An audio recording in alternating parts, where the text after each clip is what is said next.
cada periodo. Realmente teníamos siempre muchas ganas y platicamos mucho tiempo.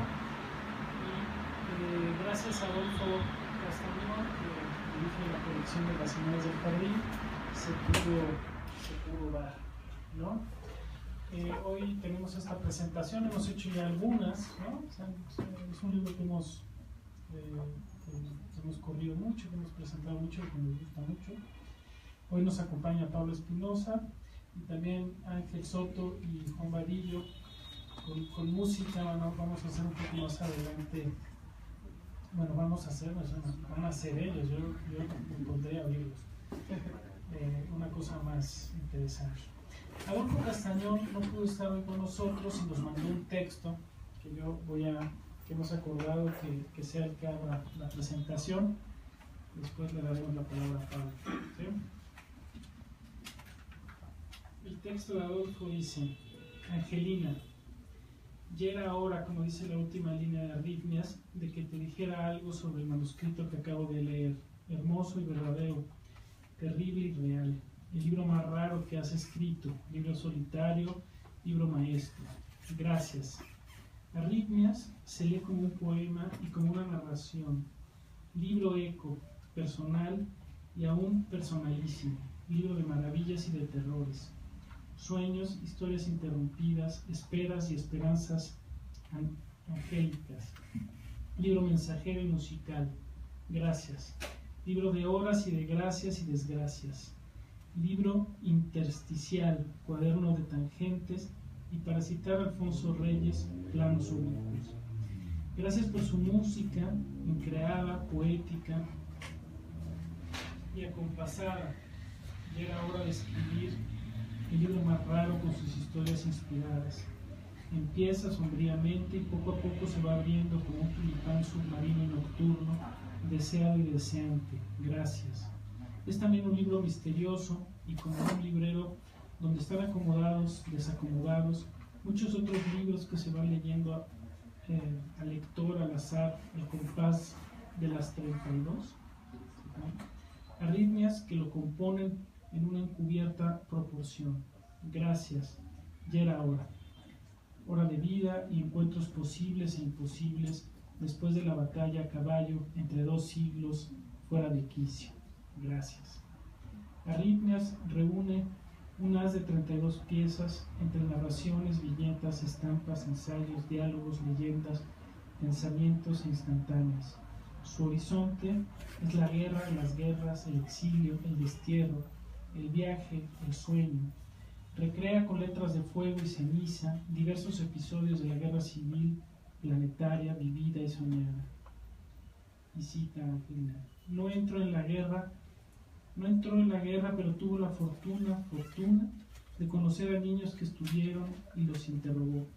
También conoció a niños supervivientes de campos de concentración y no los interrogó, pero los escuchó. Sus historias fueron suficientes para que se sintiera lo mismo que ellos. ¿Es posible?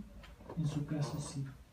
Tenía la habilidad de revivir otras vidas, de incorporárselas y de apropiárselas, así que todo lo que le contaron no es que fuera como si le pasara, sino que le pasó de verdad a ella, como la marca de un número en su antebrazo que empezaba a dibujarse cada vez más intensamente. ¿Cómo es esto posible? Pues siéndolo, creyéndolo, afirmándolo, a la manera de un dogma o una fe, una identificación, un camaleonismo. Después de estas camaleónicas y miméticas arritmias, Angelina Muñiz, además de revivir y recoger sus recuerdos e historias personales y familiares, cuenta las historias del descarnado y ardiente siglo XX con su horror y sus historias. Arritmias se va construyendo en forma sincopada por conjuntos. Uno de ellos es el de los avatares de los judíos en la Segunda Guerra y el advenimiento del nazismo. Dentro de esta cadena de aventuras está la historia de los 3 fotógrafos judíos, Capa, Gerda y Chim, y la de aquella prodigiosa maleta desaparecida y reencontrada, llena de fotografías que recogen momentos de la Guerra Civil Española. Esta historia del siglo XX vivido en carne propia y ajena, se deletrea en la letra manuscrita de Arritmias y se teje con momentos que son fábulas, instantes. Se da como una cronología trágica y fantástica que cuenta lo imposible y da voz y carne y temblor a sus agonistas y protagonistas. El barco sin puerto, Walter Benjamin y Gershom Scholem, y el dramaturgo Ludwig Margulis, las filósofas Hannah Arendt, Simone Weil y María Zambrano, los parentescos y coincidencias con George Perec, nacido como Angelina en 1936, con meses de diferencia, la novela Austerlitz de Sebald, al asomarse al pozo de la historia hirsuta del siglo XX desde las orillas de la cultura judía, Angelina Muñiz se asoma y revive necesariamente no solo su propia historia personal, sino la historia universal, la de la expulsión de los judíos en 1942, la imposible, debe ser 1492, sí, la imposible o trágica ilustración americana a través de la silueta del Caballero de San George, la suma de historias recontadas a través de los personajes que atraviesan la geografía contracorriente, protagonistas arrítmicos que se tropiezan con la realidad y auspician el surgimiento de lo cómico y lo trágico. Los arrítmicos reunidos en Arritmias tienen algo de desconectados, de desubicados y desarraigados, como esa pareja de jóvenes trasterrados en México que de pronto llegan a Texcoco. Todo eso le permite a Angelina Muñiz escribir una rara página, rara dentro de su obra, donde aparece el México brutal y descarnado.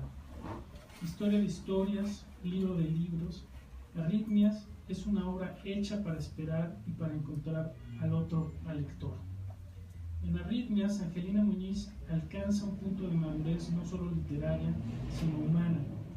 Aquí se reúnen la música y la pintura, la política y el arte, el erotismo y la contemplación, lo poético y lo narrativo, América y Europa. Arritmias es un libro itinerante, un libro de viajes y de viajeros, una botella arrojada al mar que cuenta las historias del océano a través de las vidas de los marineros y de los náufragos. Un hilo de historias interrumpidas y vueltas a retomar en diversos compases cruzados, concebidos para que aparezcan en su escenario resucitados un puño de sobrevivientes. Arritmias se debe ver y leer como un calidoscopio con forma de libro.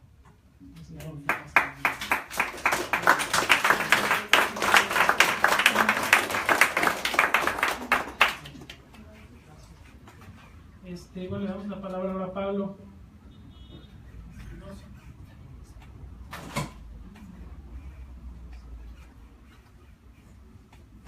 Buenas tardes. Muchísimas gracias por la invitación a este espacio tan bello, además, que no conocía. Muchísimas gracias, Angelina, por este libro tan bello y por esta invitación que me honra. Yo preparé estos apuntes después de leer, ahora escuchando el texto de Adolfo, me doy cuenta que son el número, estas variaciones que escribiste, son en número iguales a las 32 variaciones Goldberg de Bach en 133 páginas. Titulé mis apuntes La magia de Angelina. Una pianista que convierte el legato en staccato, un libro deshojable, un Mozart negro, relatos que no son cuentos, ensayos que no ensayan, textos breves que en realidad son interminables. La escritura de Angelina Muñiz Huberman es mágica, porque Angelina es mágica. No es excéntrica, es mágica. No es rebelde, simplemente se sale de toda norma. Responde a la frase de Lezama Lima. Ah, tú que escapas en el momento de tu mejor definición. No necesita definición, aunque los editores, algunos, se quiebren la cabeza para encasillarla. Ella no cabe en ninguna casilla, en ningún compartimento estanco, porque los seres mágicos son seres libres. Son los que hacen la diferencia. Erik Satie se salía de toda norma.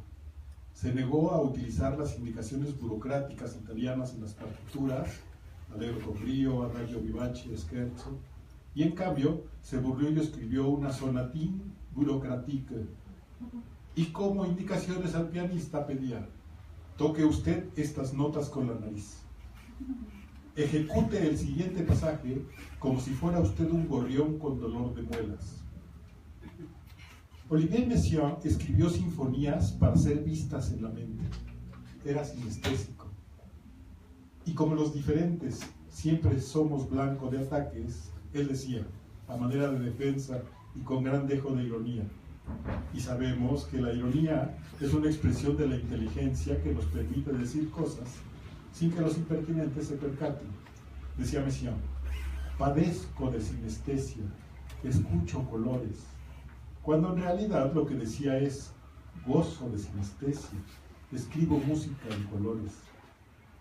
Así es como los diferentes hacen la diferencia. El libro Arritmias de Angelina Muniz Huberman es un despropósito. Así lo dice ella misma, sonriendo, en su página inicial titulada así: despropósito, en lugar del tradicional prólogo, presentación, proemio, umbral. Escribe Angelina, es un libro deshojable, perdido, extraño, diferente. Libro musical, de eso no hay duda. Arrítmico, mucho a lo Arnold Schoenberg, pero más a lo Alban Berg, que es autor de esas joyas diminutas como la extensión de algunos capítulos del libro. La arritmia, define Angelina, es el silencio sin medida. Los arrítmicos, en consecuencia, están fuera de toda proporción. Son los zurdos, los anémicos, los miopes, los disléxicos, los melancólicos, los autistas, los neuróticos. Y ella tiene bien identificados a los arrítmicos históricos, los dodecafonistas, los fobistas, los juristas, a pesar de creer en el cubo, los centeristas y lo mismo. También los deprimidos. Y claro, Hamlet y Don Quijote de la mano. Están también los medievalistas, los deslumbrados, los atrabancados, los desaforados, los atáxicos. Y esa bandera ondeará gloriosa por todas sus páginas. Por ejemplo, en el capítulo titulado Vagabundo, Angelina se manifiesta a través de su personaje por lo pequeño, lo deleznable, lo humilde, lo miniaturesco. En lo breve, define ella, está el mensaje invisible de todas las cosas. Pero lo suyo es también lo místico, la elevación mística. Hace honor a su nombre cuando en el capítulo titulado Palacios y Castillos habla de, cito, los ángeles dispuestos a tener que hacer porque el comportamiento humano así lo requiere. Del mensaje que tendrán que entregar, de la imagen cambiable, de la extraña capacidad de variar el mensaje, de entenderlo, de interpretarlo, de llevarlo a lejanos territorios y de su olvido, de su sentido o sin sentido, como el mensaje imperial de Kafka a destiempo y perdido por el camino. Este párrafo también era de Angelina. Como lector de Angelina me emocioné hasta las lágrimas cuando leí un pasaje donde ella habla de los 7 palacios celestiales, poblados por ángeles, sirven de cobijo al espíritu ascendente y contribuyen a la liberación mágica de las ataduras terrenales. Mágica. Angelina es angelical y es mágica. Por cierto, el ejemplar de Arritmias que compré es, no aquí en la librería Elena Garro, es un ejemplar arrítmico, es mágico. Entre otras cosas, porque se repite.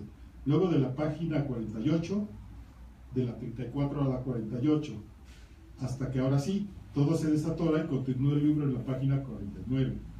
Pero luego vuelve a bromear y en la página parece imitar a Papageno y derrapa y vuelve a aparecer en la página 81 y otra vez camina hasta la página 96 y ahora sí, y ahora sí, y ahora sí, sigue la página 97.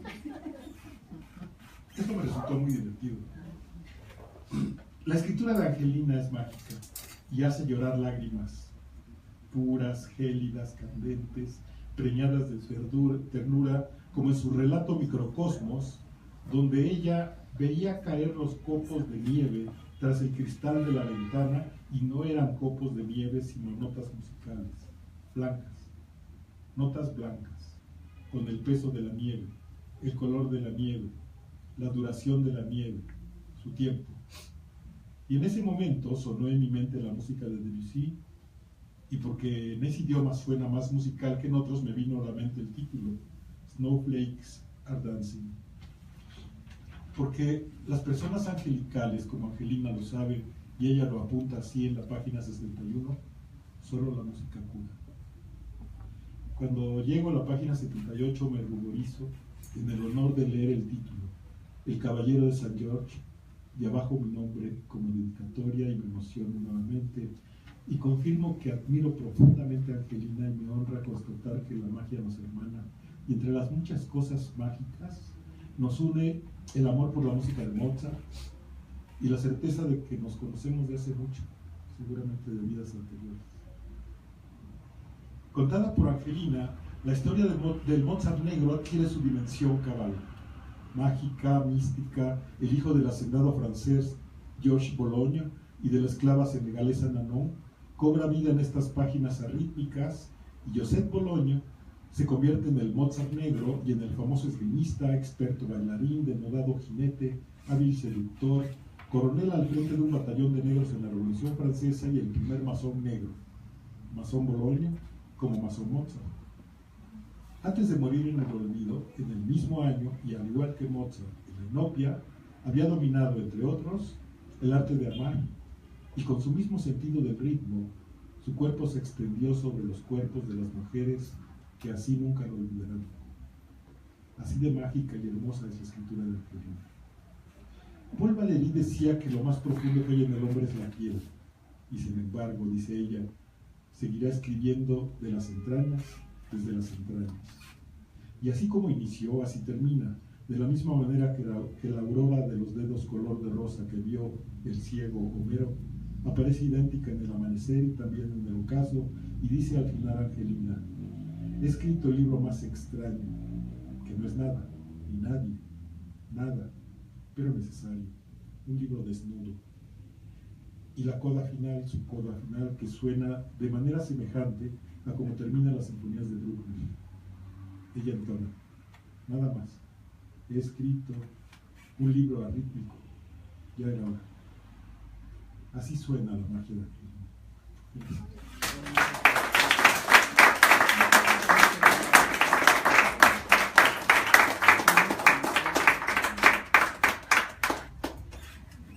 Bueno, ahora invitamos a Juan Varillo y a Soto que pasen a hacer lo que... ¿Sí? ¿Tienes algo? Era después, ¿verdad, Juan? No, era según el esquema, era primero de ellas y luego... Eso, iba después ustedes. Sí. Bueno, pues no tengo no tengo palabras. Desde luego, ni rítmicas ni arrítmicas para lo que acabo de leer, tanto de Adolfo, leído por Madrid, y la belleza de Pablo Espinosa, del cual tenemos mucho. Gracias. Bueno, pues voy a leer algunos fragmentos, algunos ya se han dicho aquí, pero va a ser en otro contexto. Y los cortamos. Ah, bueno, sí. Para que sea más Sí. inmediato, ¿no? Ajá.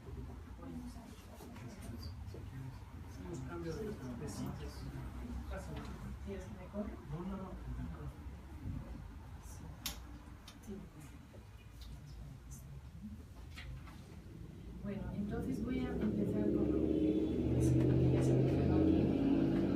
No el propósito, no el prólogo, no, sino el despropósito.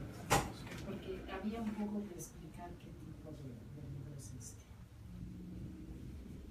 Y bueno, también tengo que agradecer a los editores, donde se me fue ahora Bonilla y Artigas, a los dos. Se me fue bonito, porque bueno. Porque la portada es también muy significativa, muy armónica. Está la cámara fotográfica porque es uno de los elementos. Es este juego entre realidad y visión, que podría ser la pintura o la fotografía. No sabemos qué tan verídica es la pintura o la fotografía. Tiene desde luego las arritmias cardíacas, ¿no?, que se dan en una persona que todavía está viva, pero que tiene falta de ritmo en su vida. Y tiene también, por la alusión a los personajes que aquí se mencionaron, de Gershon Scholem, de Kafka, etc. Y también por el acercamiento a la muerte de una manera positiva. Las lápidas del cementerio judío de Praga, donde está enterrado el Kafka. Entonces es y el morado, pues, y el amarillo, faltó el rojo, pero es una alusión a la bandera republicana española. Entonces, pues desde todas partes quedó este libro establecido. Bueno, entonces el despropósito, les leo fragmentos, me salto partes para poder combinar con lo que es muy importante en este libro, que es la música. El despropósito dice las primeras líneas. ¿Sí me oye? Sí. En época de fragmentación, los libros se deshojan, se convierten en objetos raros, extraños, un borrador de la incertidumbre, algo que no es definitivo sobre algo incierto. ¿No podría ser más vago, más ambiguo, más relativo? Libro que muestra, mas no demuestra, la gama de los subjetivismos, tuyos, míos, nuestros. Suyos, no sé, esa tercera persona ausente, a la que no le veo la cara y no sé lo que piensa, que tal vez no exista. Útil tercera persona. A ella le atribuimos anónimamente mis y tus hipocresías, horrores e ignorancias. Se dice, se dice, se dice, dicen, dicen, dicen. Oye, ¿no estarás hablando de un libro de ética? ¿De qué? De ética o de algo parecido. Eso es, de algo parecido.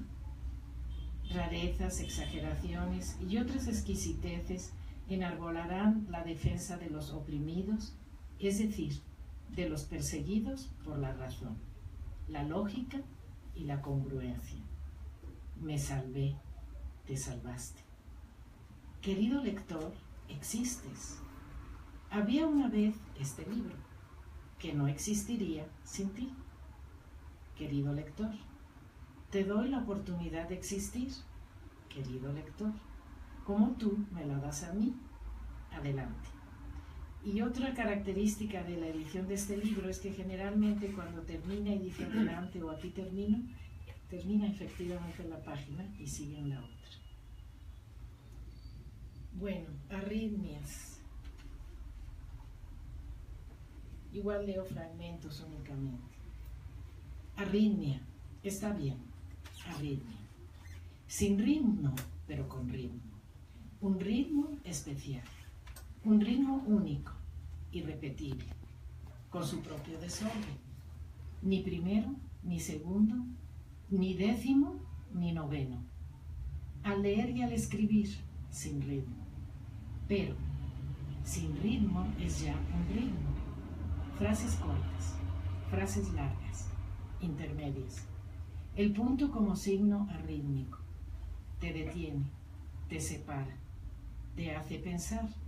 Es también descanso. Existe la arritmia sinusal extrasistólica, pero esa no cuenta, aunque muchos la padezcan, hasta yo. Las arritmias de la vida, el corte, la interrupción, como si fuera una cojera, o como si se trastabillara, o se tartamudeara, o la vaga visión miópica, y en música, el staccato. Desde que estudiaba piano de niña, lo que más disfrutaba eran los pasajes con staccato. Convertía el legato en staccato. Me salto. La arritmia niega la gota a gota, las pesas de la balanza, el juicio, la autoridad, los tribunales, las sociedades, las academias, las estaciones del año, las agujas del reloj, el sistema decimal, el planetario, la ley de gravedad. Es pues la diversión absoluta, el atajo engañoso, la inversión de las reglas y el orden. Arritmia es poner el dedo en la llaga, abrir, encanar, desarticular, desmembrar, dar voces en el desierto. Hay arrítmicos en la historia, los dodecafonistas, los fobistas, los cubistas, los etcéteristas. Ah, los deprimidos, claro, Hamlet y Don Quijote de la mano. Los medievalistas, los deslumbrados, los atrabancados, los desaforados, los atáxicos. ¿Para qué sigo dando ejemplos? ¿Ya me has entendido, querido lector? Sí. Inteligente eres. Sí. Monosilábico eres. Sí. Invisible eres. Sí. ¿Existes? Sí. ¿Eres? Sí. ¿Porque tienes un libro en las manos? Sí. Ya no te interrumpo. No. No me contestes. No. Que no. No. Que no. No. Dejémoslo aquí. Página siguiente.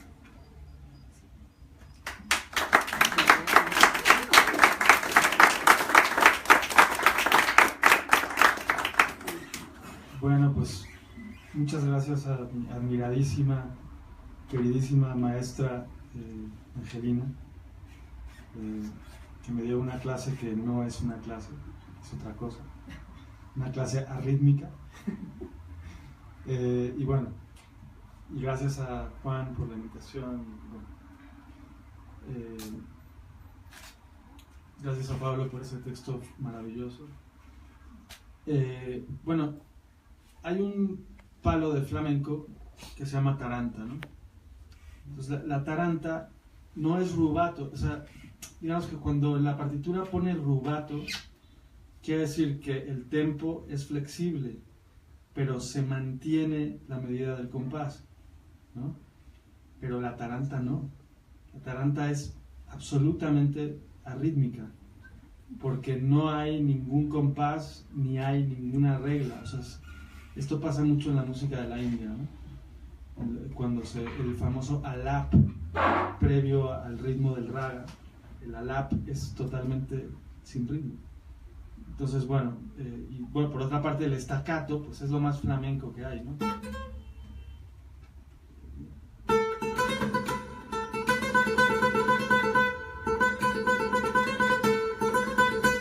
Es la técnica del picado del flamenco.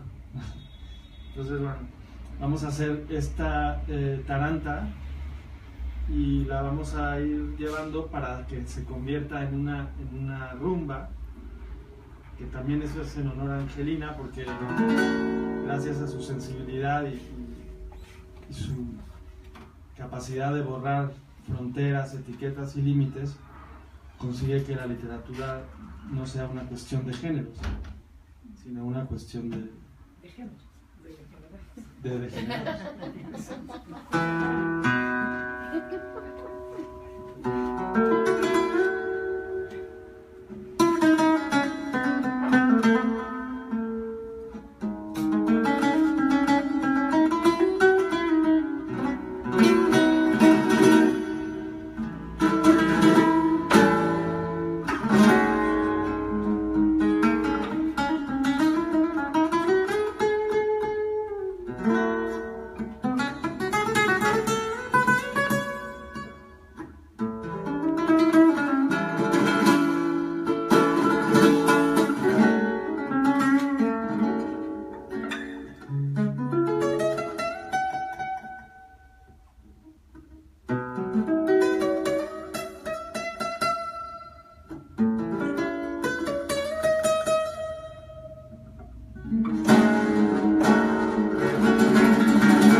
Bueno, pasamos ahora a otro aspecto.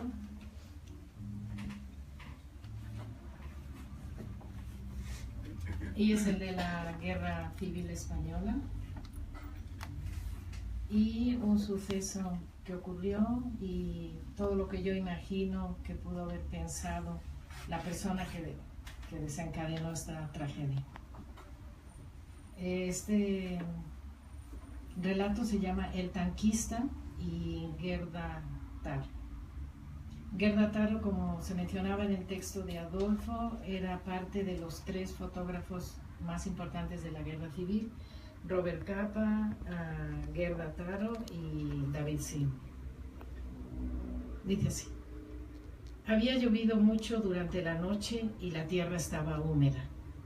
O tal vez no había llovido y la tierra estaba seca.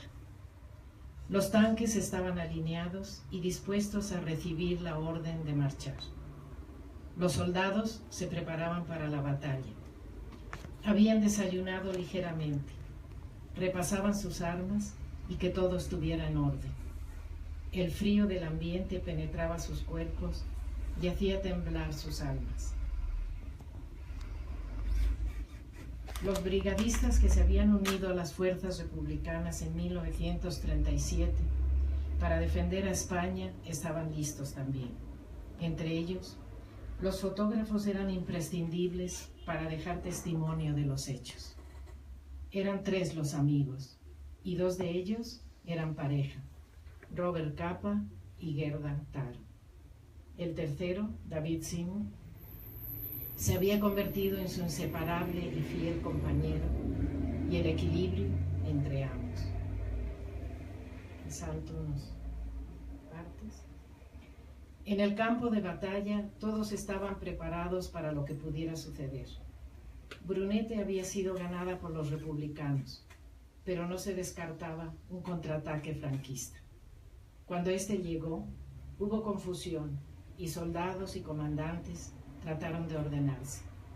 La aviación enemiga bombardeaba incesante mientras el ejército republicano aún se debatía impotente.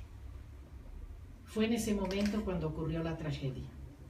Gerda saltó al automóvil del general Walter de las Brigadas Internacionales y solo alcanzó a pararse sobre el estribo.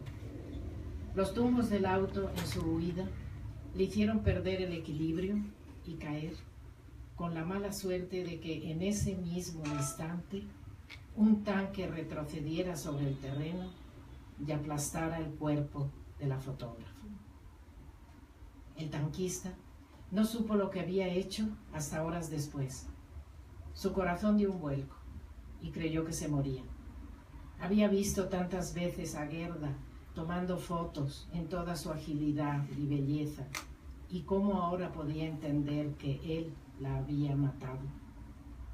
Sin darse cuenta, sin haber notado que su pensado tanque ruso, un T-26, había pasado sobre el suave cuerpo de la francesa, como la llamaban con cariño los soldados, que no era francesa, sino judía húngara. El cuerpo destrozado, los intestinos colgando, la espantosa agonía. Todo el horror de esa muerte lo había provocado él. Los dos luchando por la misma causa y él su asesino. ¿Cómo podría seguir manejando el tanque? ¿Cómo deseaba morir ya? Que un avión lo abatiera o que un antitanque lo incendiara. Pero no sería así. Su sufrimiento sería no morir de inmediato, sino arrastrar su culpa toda la vida. Ya no dormir tranquilo y despertar alterado. Perdida la guerra, atravesar la frontera e ingresar en Francia para ser llevado al campo de concentración de Argelès-sur-Mer. Ver la muerte y la desolación a su lado. Pensar que se lo merecía. No saber qué hacer con su vida, ni siquiera atreverse al suicidio. Su esperanza fue regresar a España, hallar el montículo donde había atropellado a Gerda, echarse en el suelo y esperar a morir. Regresó a España. Fue apresado por los falangistas y enviado a prisión. Quiso languidecer y morir. Tampoco lo logró. Cada madrugada, cuando sacaban a algún preso para ser fusilado, esperaba ser él. Tampoco lo logró. Un día fue liberado y caminó sin sentido por las calles. No tenía dónde ir, no tenía qué hacer. Solo recordaba cómo manejar un tanque y cómo atropellar a una joven fotógrafa.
Jiménez, ¿no?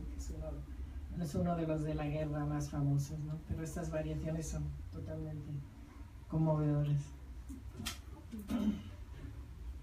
Bueno, para cambiar de tono, ahora vamos a ver otras.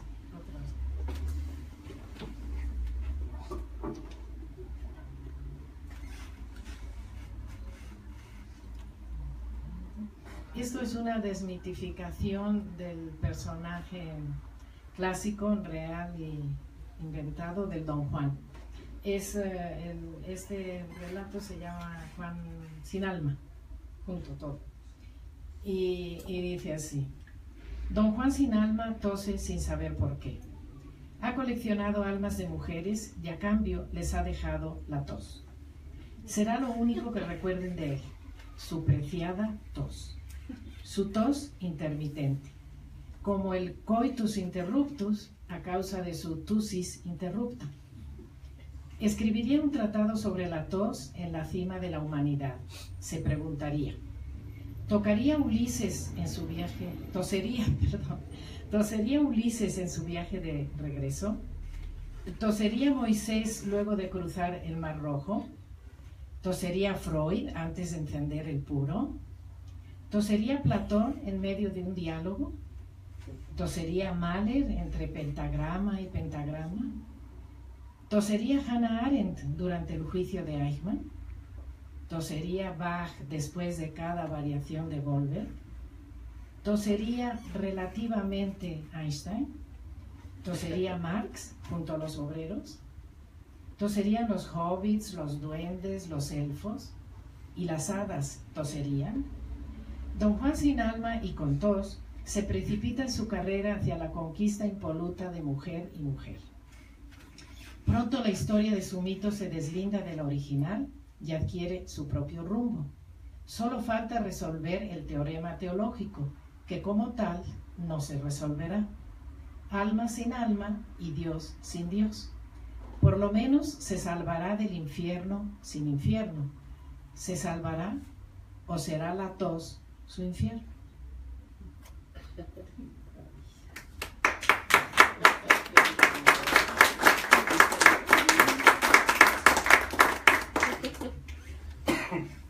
Y este es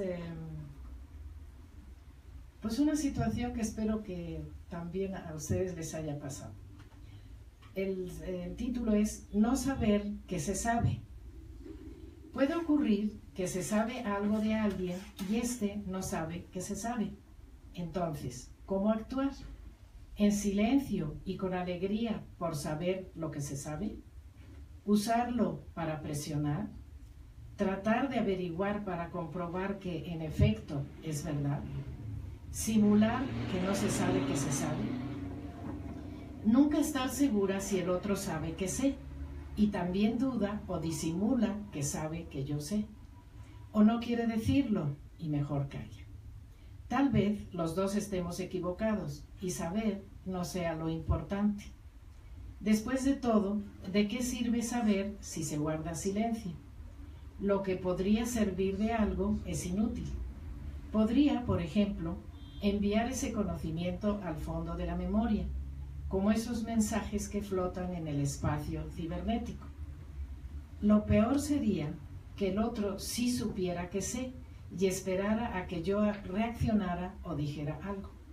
Por ejemplo, dijera que sé. Y mientras yo no dijera que sé, el otro iría acumulando rencor y se alejaría de mí. Dejaría de confiar en mí y consideraría que no le importo porque no soy sincera o porque guardo un secreto que le atañe a él. Si así fuera, y al no atreverme a decirle que sé, la distancia crecería y terminaríamos en silencio absoluto. Pero supongamos que no sabe que sé. Entonces se sentirá a salvo conmigo y no cuidará sus palabras, mientras que yo iré acumulando datos que confirmarán mi conocimiento.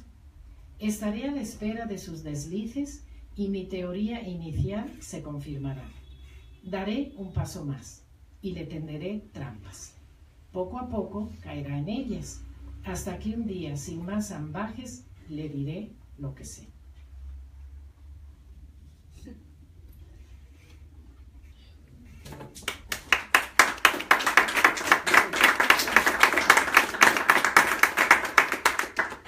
Bueno, el personaje de Juan sin alma, hay un momento en que habla un poco de lo atonal, ¿no? Que es como la idea de perder un poco el piso, ¿no? Con la, digamos, el mundo atonal es como la consecuencia de la evolución de la armonía de la música de Occidente, y llega un momento que cada una de las 12 notas es un centro de gravedad, ¿no? Cuando antes había una tonalidad y un acorde de tónica, ¿no? Que era el piso, ¿no? Entonces, en ese sentido creo que Angelina menciona a este personaje que es como un poco atonal, y bueno, y por otra parte el blues tiene, igual que el flamenco, un acorde de tónica inestable, ¿no? Porque es un dominante, ¿no? Generalmente en la música, digamos, el periodo clásico, para ser más precisos, digamos que siempre había un acorde de tónica, que era el punto de llegada, ¿no? Y el acorde inestable era el dominante. Entonces, ¿qué pasa en el blues? Pues esa inestabilidad se convierte en el suelo, ¿no? Con el efecto de que el suelo se nos mueva, ¿no? Entonces, bueno, pues se me ocurrió ayer, que estaba releyendo el libro, hacer algo que hacía yo antes, que es como una improvisación con atonal, totalmente atonal, muy breve, ni siquiera la he ensayado porque se me ocurrió y ya, pero, y entonces de ahí vamos a ir transitando para tocar un blues muy cortito.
Y para finalizar, el último texto se llama He escrito. He escrito el libro más extraño, que no es nada, ni nadie, nada, pero necesario. Un libro desnudo, que se ha ido quedando por el camino solo, totalmente solo, como yo. Un libro reflejo, un libro espejo, un libro deseo, de palabras desgranadas, de hojas imposibles, un libro de líneas torcidas, un libro sin Dios. Una historia a contrapunto, a ratos ida, a ratos recuperada, el ritmo cada vez más reducido, como un corazón que poco a poco dejara de latir y lo supiera y lo dejara ir apagándose, una arritmia sinusal extrasistólica, como lo último, a veces apartado, sellado y otras deseado. Huir de todo o de nada, que es lo mismo. Haber olvidado con tristeza los versos. En el silencio solo se escuchaba un sonido de abejas que sonaba. Nada más. He escrito un libro arrítmico. Ya era hora.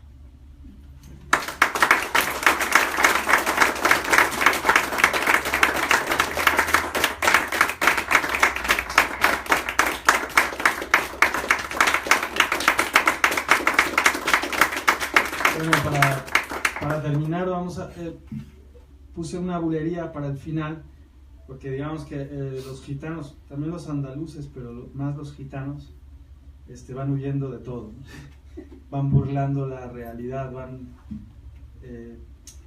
deseando que el toro los desgarre, pero al mismo tiempo huyendo de eso, como el torero que en el fondo desea la muerte, ¿no?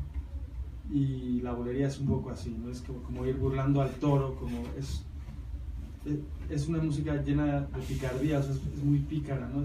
Expresa ese constante movimiento de los gitanos, ¿no? Que efectivamente siempre están viajando, ¿no? También dice en el texto andar y andar, ¿no? Siempre, aunque estén en sus sitios, se están moviendo siempre, ¿no? Porque quieren sortear, digamos, lo que es la realidad racional, ¿no? En busca de otra cosa. Entonces ahí en ese juego está la bulería, ¿no? Entonces, bueno, Burlar al lector. También burlar al lector, como dice Angelina. Entonces, bueno, vamos a tocar por último una bulería.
grave.